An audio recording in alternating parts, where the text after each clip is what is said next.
Crocodiles head coach Eric Slivoskeyn, great win after the game. What do you think about it? Well, I'm pleased with our team and just their total effort. I think they did a good job on offense, defense, and special teams. I think we had to make a lot of adjustments this week to face the Roosters because they can score a lot of points and they can score points fast. They're a dangerous team, especially offensively, but they can play defense as well. And so I'm just really proud that our guys came out and played hard because we had 2 or 3 guys injured, so we were short-handed today. And we managed to come out and just kind of set the tone early, play good physical football. Yeah, I noticed before the game that when you practiced as a team, you didn't have both offense and defense at the same time. You had a lot of guys playing 2 ways. Yeah, how did that affect the game? We didn't have enough guys. I think we had 21 guys today, including our kicker, and so we didn't even have enough to go. So we had to ask a lot of guys to play both sides. So you could probably tell some of our guys were exhausted by the third quarter. But they found a way to go out there and just play hard to the very end. And, so we just kept telling them, don't take these guys for granted because this is a very good football team we're playing. What did you do with defense that you managed to hold? I think what we did is just try to give them different looks. I think when you play a quarterback like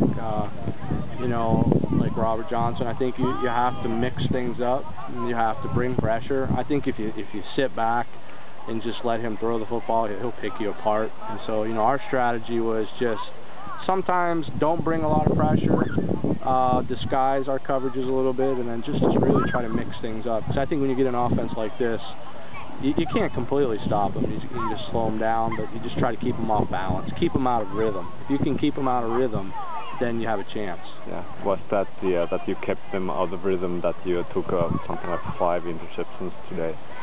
Yeah, I think that was a part of it. Is you have to win the turnover battle too. And I think and we wanted to get the ball first today and score, because I felt like if we could get ahead of them early and maybe force them into some situations where they had to force the ball a little bit, then that would increase our chance for turnovers. And we were able to get some turnovers in the game because once we got that lead, I think they realized that they're going to have to keep throwing, just to get back in the game. So, we weren't even really worried about the running game at that point because we knew they had to throw.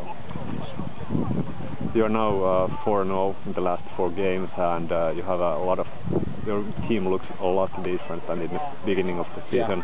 Yeah. What's the main difference?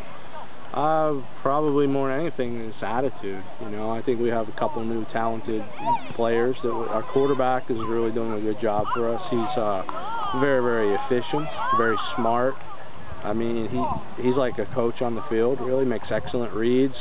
So I think that it's good having him out there. And we also picked up Jason Brisbane and Michael Hollins from the UK. They're doing a good job. But I think more than anything, this team just decided that we were backed into a corner when we went against the Butchers about a month ago. We knew if we lost that game, it might be the end already. So we just chose to come out and fight. And ever since then, we've just been preaching to this team that we don't want to take any opponent for granted. Every week's going to be a tough week in the Maple League, and so we just, it's about preparation and getting ready to play every week. Yeah, you have just so shallow team, not a lot of backup, so you have we don't. make everything happen with what you got. That's right. All right, thank you very much, and good luck. Yeah, thanks.